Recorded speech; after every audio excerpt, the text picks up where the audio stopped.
Welcome to Surgeon Syndicate. If you're paying attention, you know that you only make money when you work. It might be great money, but it's dependent on you. The information on this podcast will help you solve that.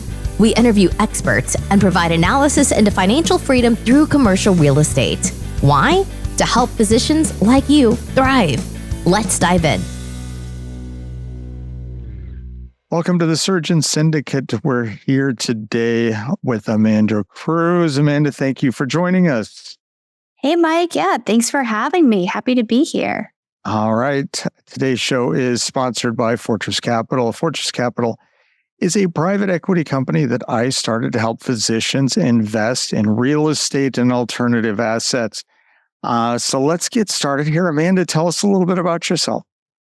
Yeah, so I'm from North Carolina. I grew up in a pretty traditional family as far as jobs and work. And I went to college at NC State and got a chemistry degree, which I then never used. So I went up and started working for the Department of Defense doing wargaming analysis and got my master's in applied statistics while I was up there.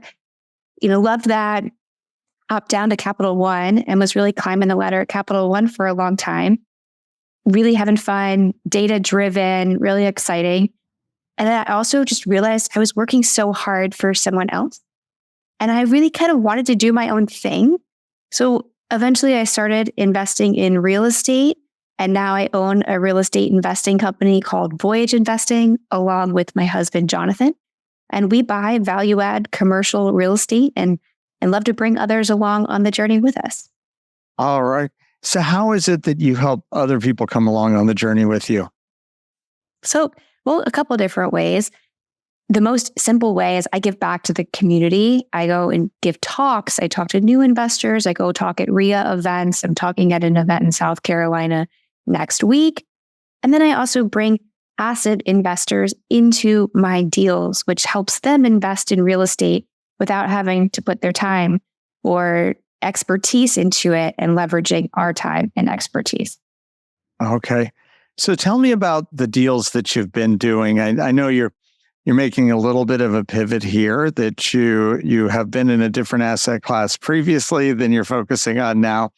So tell us about how your journey through commercial real estate. Yeah. So we invest in mobile home parks to date. And so we also like commercial real estate on the non-residential side. So we currently own 4 mobile home parks in North Carolina, 113 lots in total. And then we are under contract on another 47 lots in Tennessee right now. So, fingers crossed that one goes through next month. You never know. There are things we love about mobile home parks, right? They have great value add opportunities. They fit the affordable housing niche, which is, there's a staggering shortage of affordable housing that's only growing. The number of mobile home parks are actually reducing.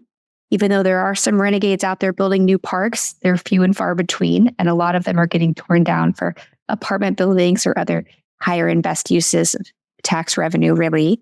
And so those things we really love about mobile home parks. We also really like the non-residential side. There are also really great value opportunities, which is what we search for. And when we say value add, we mean, hey, I'm going in and I'm buying an asset and it's bringing in so much money. And I'm going to buy it based on a multiple of how much money it's bringing in. But I know it can be bringing in even more money. So I know how to go and enforce that appreciation.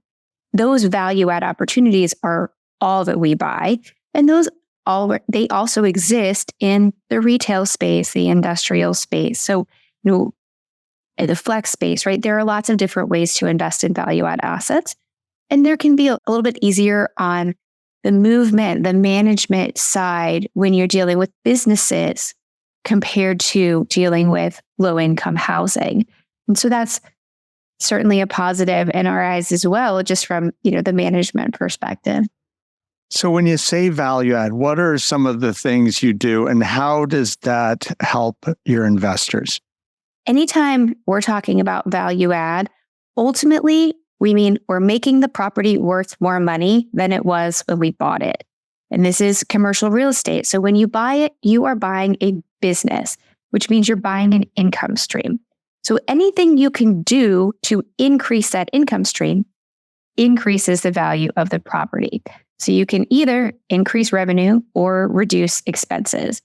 Typically, we focus on the revenue side. So we're bringing rents to market, we're infilling vacancies, we're billing back utilities on, the residential side where, hey, there's one master meter and the landlord's paying for all of the water. Hey, well, if you bill that back to the individual tenants, now you no longer have that expense. We also improve the infrastructure. Even though that doesn't have necessarily a direct tie to the revenue coming in, it can, especially on sale, you can sell for a lower cap rate if you have a nicer infrastructure, a nicer looking property, a freshly painted property, for instance, or with newly paved roads. And in commercial real estate, when you're talking about a lower cap rate, really all that means is a higher price.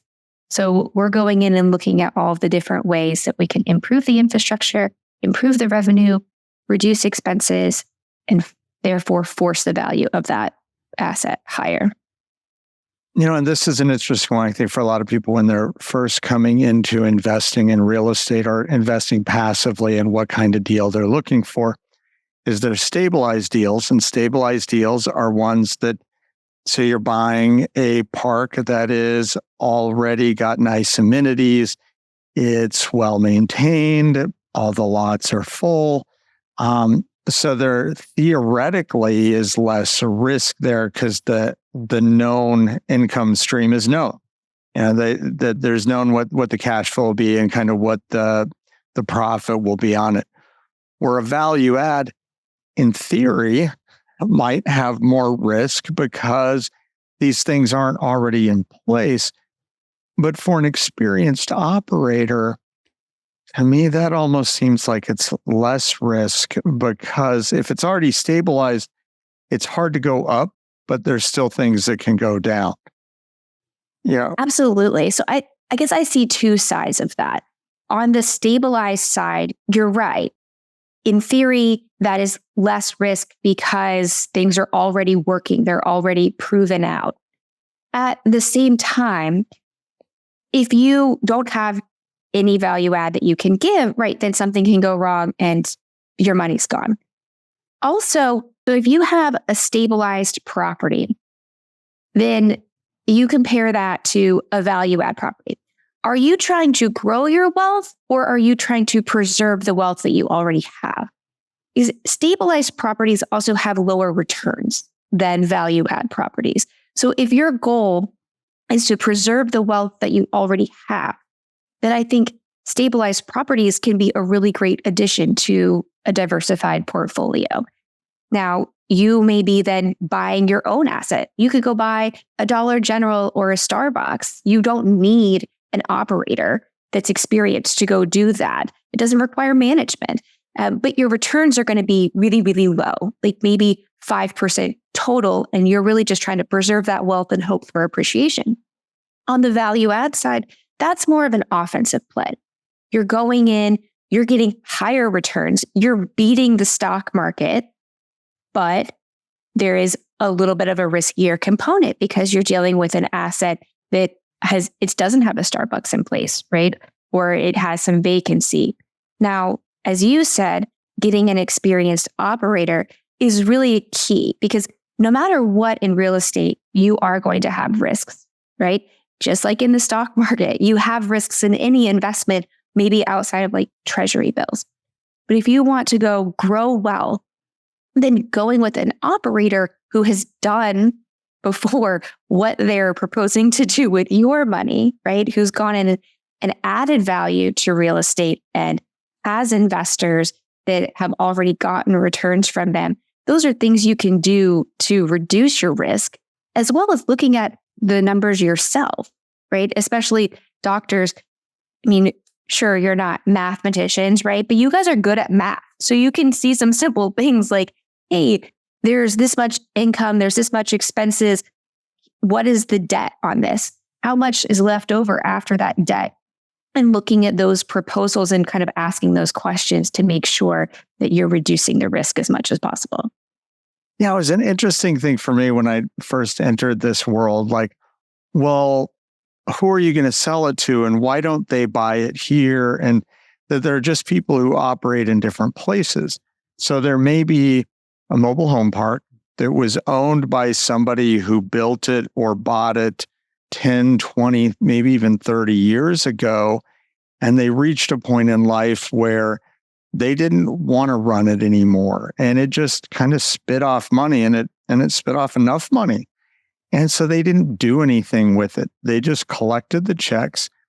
They paid their bills. They went on vacation, and everything was good.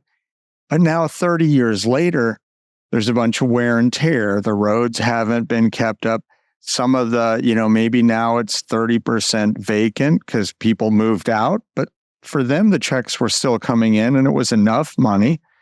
But now the time comes where they decide to sell it. And now there's an opportunity for the value add investor to come in and fix the things that are wrong. And now it's a nicer place.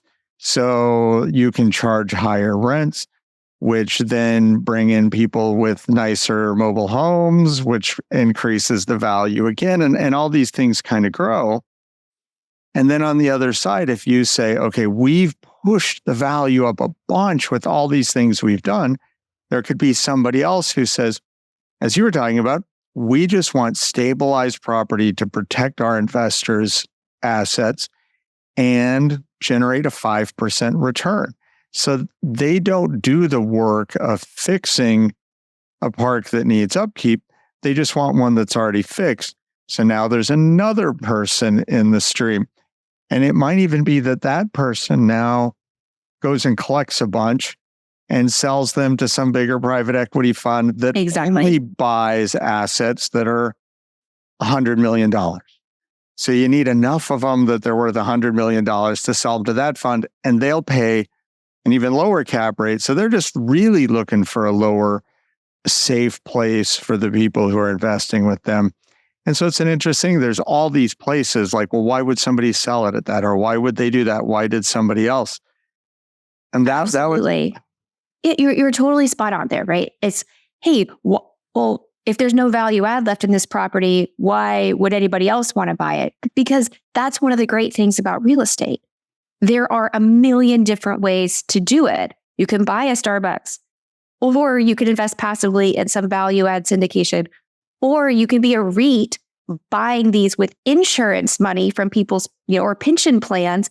And guess what? You can pay a lower cap rate, a higher price, because your investors, these insurance companies or people's pension plans, they only need a 3% return.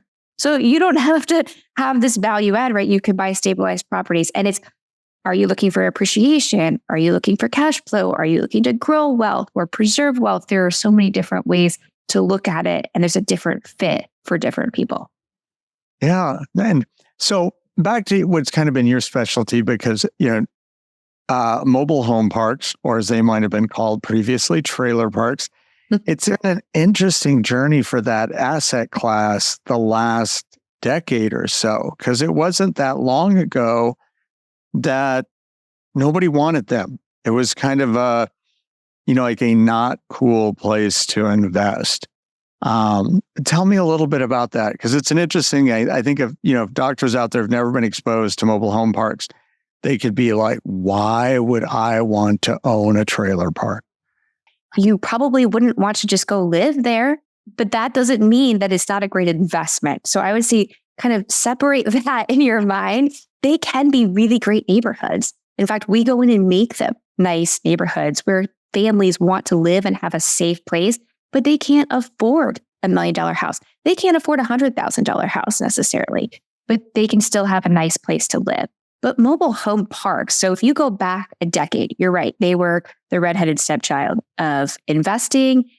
Banks wouldn't touch them really, so they were harder to finance, which, as we know, and anybody who didn't know is really learning this year, debt drives everything with commercial real estate. So if you can't get a loan on it, it's not an attractive asset. Well, that all changed about 7 or 10 years ago. Fannie and Freddie entered the space. So they will now finance certain parks, not most, but certain ones. And that, of course, is going to bring in so many other lenders, right? So all these small local commercial banks started a decade ago funding these mobile home parks where they wouldn't before. And even that has changed. They used to not fund park-owned homes. They would only fund the lots, but they wouldn't fund the purchase of the actual mobile homes themselves. Well, now they're starting to do that as well because this industry has really evolved. And people understand, so mobile home parks are kind of more work than a multifamily, an apartment complex for the operator, for the person who's running it. So I wouldn't necessarily say, hey, if you're a busy doctor and you're working 50 or 60 hours a week, you know what you should go buy? Just go buy the mobile home park and buy it. Like, I would not recommend that. It takes a lot of effort, but you can get better returns out of the gate than, say, a multifamily property because they trade for higher cap rates than an apartment complex. And the need for affordable housing is not going anywhere. It's growing like crazy. And so this is a really good niche to fit that. And a lot of investors have jumped on board. Unfortunately, that also means now the owners of mobile home parks understand their assets are worth a lot more than they used to be. So the word has definitely spread. So mobile home parks became unpopular for cities for a while, and they wanted them gone in some places and redeveloped, or they wouldn't approve any new one. Have you seen any shift in that, or is it still kind of a downhill trajectory? Yeah, it's still kind of a downhill trajectory. And if you think about it, a mobile home park, the value of that is going to be less than townhouses, which are more condensed, or an apartment complex. So the tax revenue is really not going to be there. Even though they really need affordable housing and they'll shout from the rooftops that they really need affordable housing, it's not popular with nearby residents if you try to build a brand new mobile home park. So you can do it, but it's in the right city. It's nice new parks with all brand new homes. We're not talking buying parks with old 80s, which we do. We do that, and that works out great, but that's not what the cities love. Okay. Yeah, because newer mobile homes, I mean, the construction of modular construction now, and even a lot of apartment buildings are built in a factory and then brought in on a truck and stacked up. It's not like they're bringing in, truck full of 2x4s and nailing them together on site anymore. Is that part of the, I guess the idea of manufactured housing, because there's such a shortage of workers, of employees in any construction field right now. I had dinner with a guy last night who owns multiple flooring shops across Wisconsin, and he was just like, oh my goodness, it's so hard to get people. He goes, people don't realize that once you are I didn't realize this. I know an electrician makes good money, but a trained commercial floor installer with a union job will make $70,000 a year. Wow. So, kids don't want to go to college. There's some good jobs out there right now. Definitely. But you get, but because there are such a shortage of people in the trades, that you're starting to see where it's harder to build things. Because we own some stuff in the Upper Peninsula of Michigan, and there are no builders available to try and do anything. And so it seems like the only things that get done are bigger projects. And a lot of those bigger projects are bigger builders from outside of town that you can bring in a crew to build a hotel, to build an entire apartment complex, but you can't bring somebody in to refurb an existing building. Is almost impossible. Yeah, so there is some of that. We haven't run into it right now. Like, we are able to get brand new mobile homes right now from factories for a very good price, by the way. We can get them delivered to our park for like $45,000, $50,000 a piece. So just really, really great prices. Now, that wasn't the case a year and a half ago, right? With COVID and everything going on, there were backups and you couldn't get new homes. Now you can. So they, at least at the factories, have solved the employment crisis, the labor crisis enough to be producing mobile homes. The much harder part is actually getting the people. So once we have the home on site, well, now we have to add decks to it and add skirting to it and get it tied down and set up and all these things. That is the hard part for us as the operators, is finding the person to come in and do that. But luckily, building the homes themselves is currently not a bottleneck. Okay.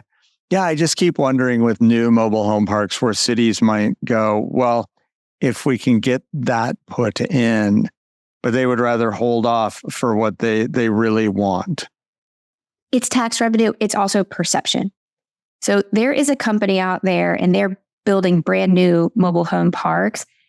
Now, they're really nice and it's kind of a different take on affordable housing because then people have to come in and pay like $160,000 for their home, which is affordable to some people, but it's not ultimately solving like the real affordable housing crisis for the low income people. They're building them and they had a ton of pushback from local residents, right? Because as soon as you say, oh, I'm going to build a mobile home park over here, everybody on those moms' Facebook groups is like wildfire spreading this news. You have to go stop this. You wouldn't believe like what they're doing, even though it's going to look really nice. So you have to really fight that public perception as well. Interesting. Maybe we just need to call it something different, that it's not a mobile home park anymore. Now call it affordable housing communities. Oh, nice. Do they still come in? So I remember that, the difference, does it come in with wheels or does it come in on a truck? So it comes in on a truck, but it does have wheels. And then once you get it in place, then you take it off of that because they have to just sit there for a while until they're set up. Okay. So it's not just, so the difference, some manufactured housing comes in on a truck and doesn't have its own wheels, but if it's considered a mobile home, then it has wheels. Yeah, there are a few different specific differences between manufactured housing and mobile home. But yeah, what we deal with is not the like, hey, build on site, but it looks like a stick-built home. It's definitely like the single section. How often does a mobile home get moved out of a park once it's there? Very rarely. So in our park, I think we've had some abandoned homes that we scrapped, but we have only had one home in our 113 lots that we have. And we started in 2020 is when we bought our first park. So a little over 3 years ago, we've had one home that got moved. And that wasn't by a resident who lived in it. That was a handyman who we sold it to so he could fix it up. And then he brought people to buy it from him and we didn't approve them. And he got mad and he took it out of the park and moved it somewhere else. So it is very rare because it costs $5,000 to $10,000. It's going to cost you about $5,000 to get a home moved from one place to another. But it doesn't stop there because you have to get it tied down and you have to have your electrical and your plumbing set up and you have to put decks on it and you have to put skirting around the base of it. So, it can cost $12,000, $13,000, $15,000 to get a mobile home set up in a new location. And the affordable housing community that we're serving, they don't typically have the money to do that. So instead, they'll sell the home to somebody else who will then own it and they'll keep paying the lot rent to them. Okay. So your turnover versus an apartment building, though, is it a stickier clientele that they don't move as much?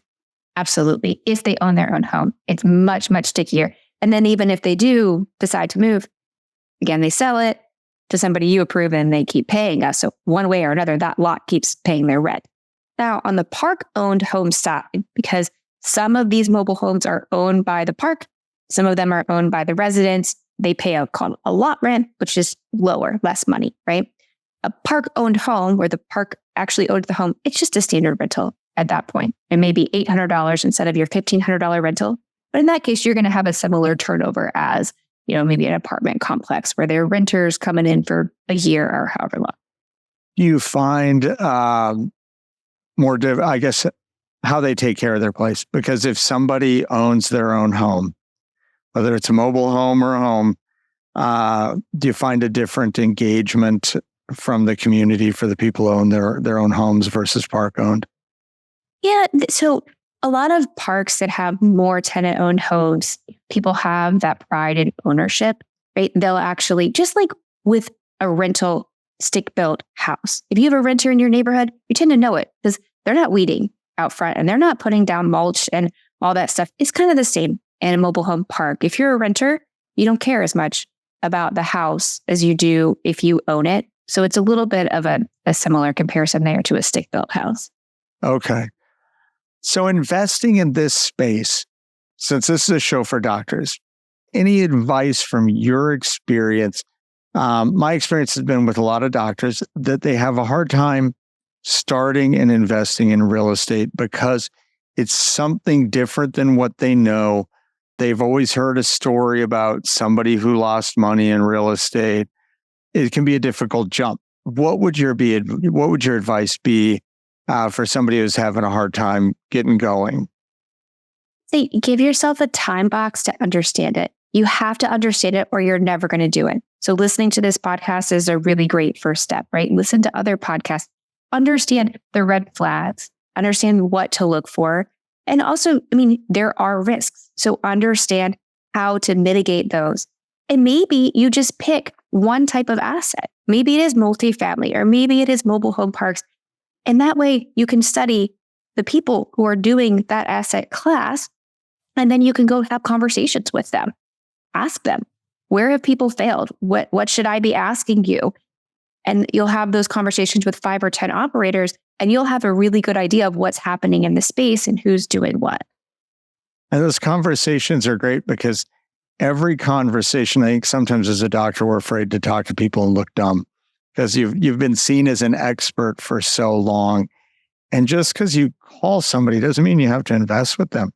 And every time you're going to learn something, that even if you called and you knew nothing and you're like, I don't know, I want to start investing in this space. What should I know? And they'll tell you something.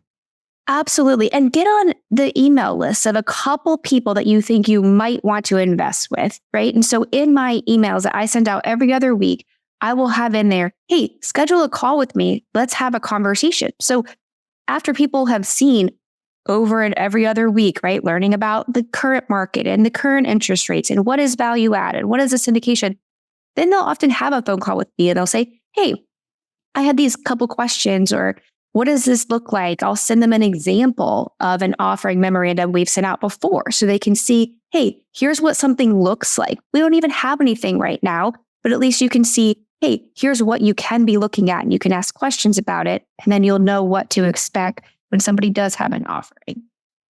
That's great advice for a place to get started.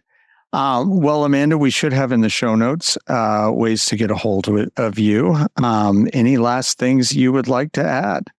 Sure. And you can check out my website, voyageinvesting.com. And if you are interested in signing up for our newsletter, you can do it right on the website. And you can connect with me on LinkedIn, Amanda Cruz. And I look forward to, helping you out, Mike, and hopefully answering some questions for people and spreading the knowledge on commercial real estate. All right. Thank you so much for being on the show today. Thanks for having me. This has been an episode of Surgeon Syndicate. If you got value from this episode, other surgeons are hungry to become job optional, and you can help them by sharing this content today.